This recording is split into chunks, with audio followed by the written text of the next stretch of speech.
outside lawyer said to the Huffington Post, in no case can he be subpoenaed or indicted. I don't know how you can indict while he's in office, no matter what it is. If he shot James Comey, he'd be impeached the next day. Impeach him, and then you can do whatever you want to him.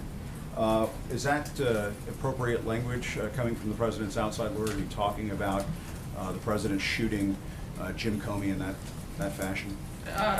You would have to ask Rudy Giuliani about his specific comments, but thankfully the president hasn't done anything wrong, and so we feel very comfortable in that. Josh, Sarah, go ahead, Josh. If I could ask a follow-up Sorry, question. I'm gonna keep going. If I could ask a follow-up question, who are these? Not today, Jim. Well, go ahead, others Josh. have had follow-up questions. Sarah, We haven't actually. Go ahead, Josh. They have had follow-up questions. If I could ask who these legal scholars are that you are I'm going to citing, direct that the would be question great. to Josh. Go ahead. If you're saying for one thing from the podium that it wasn't dictated by the president, and his lawyers are saying something entirely different, contradicting you, how are we supposed to know what to believe? How can we believe what you're saying from the podium if his lawyers are saying it's entirely inaccurate? Once again, I can't comment on a letter from the president's outside counsel. I direct you to them to answer it. John? Sarah, the words are literally, you said he did not dictate. The lawyer said he did. What is it? I'm not going to respond to a letter from the president's outside counsel. We've purposely walled off, and I would refer you to them for comment. Brian? We're going to keep moving. Go ahead, Brian. Two quick questions. One, I've asked this before, is there any chance we could ever see the president come out here and take some questions from us in this briefing room? And secondly, has anyone in this administration ever asked the president? Last week you had on your agenda, you had an agenda where you had lower jobs coming out, lower unemployment coming out, and you also had the Second Chance Act, I think it was. And instead of those, we had to respond to presidential tweets. Has anybody ever in this administration asked him to back away from Twitter just for a day? On the first question, certainly you guys would be the first to know if the president comes out here, but thankfully he does address the press in a number of ways and in a number of venues, and we'll see if it happens here, and we'll certainly let you know.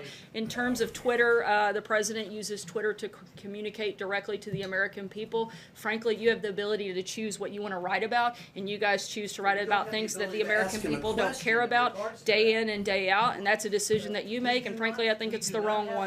Jordan, go ahead. We don't have the opportunity to ask him a question about that though, Sarah. Can we at least get an opportunity to ask him a question about what he tweets? Thanks, Sarah. I want to ask you about the lawyer's letter to the special counsel. You said last August that the president did not dictate the statement about the Trump Tower meeting during the campaign, but the lawyers wrote to the special counsel that the president did dictate that statement. What's the reason for that discrepancy? Like you said, this is from a letter from the outside counsel, and I direct you to them to answer that question. Deborah? Information? Once again, you're referencing a letter that came directly from outside counsel, and I would refer you to them to answer that question. Deborah? After Kim Kardashian's visit, thank you, Sarah, is President Trump considering a commutation for Alice Johnson, who already has served 21 years of a life without parole sentence? The president's considering a number of different pardons and commutations, and when we have an announcement on that, we'll certainly let you guys know. John?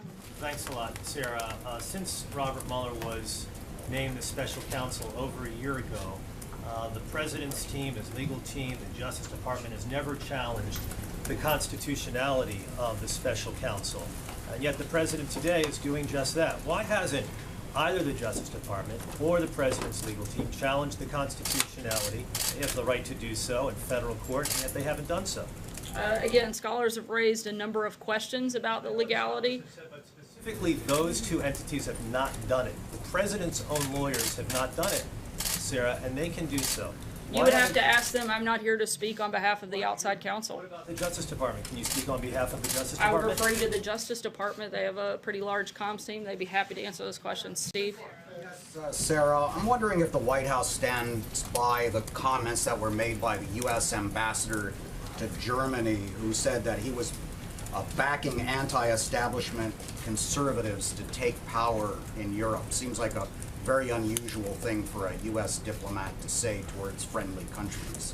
I don't have any updates on that front at this point. Blake? Sarah, let me ask you, turn your attention back to trade for the farmers out there who care less about the politics, who have to run a business every day. There was a farmer in Iowa who told one of our crews out there this morning, he said, it's hard to know which way to jump right now. As in, they don't know what decisions they should make for their businesses because of what is playing out here in Washington, here in China, NAFTA negotiations as well.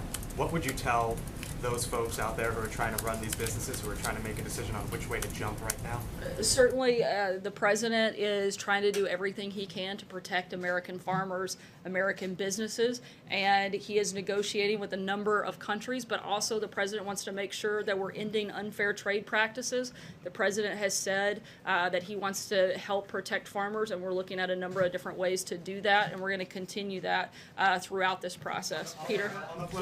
Sorry, Blake, I'm going to keep going. Peter? Sorry, Sarah, I just want to come back.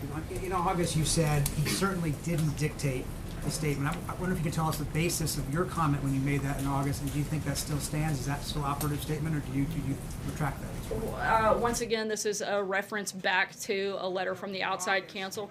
I understand, but it's also pertaining to a letter from the president's outside counsel, and therefore I can't answer, and I would direct you to them. What was your basis for saying it in August, though? Once again, I'm not going to get into a back and forth, and I would encourage you to reach out. Thank you, God bless you, and God bless America.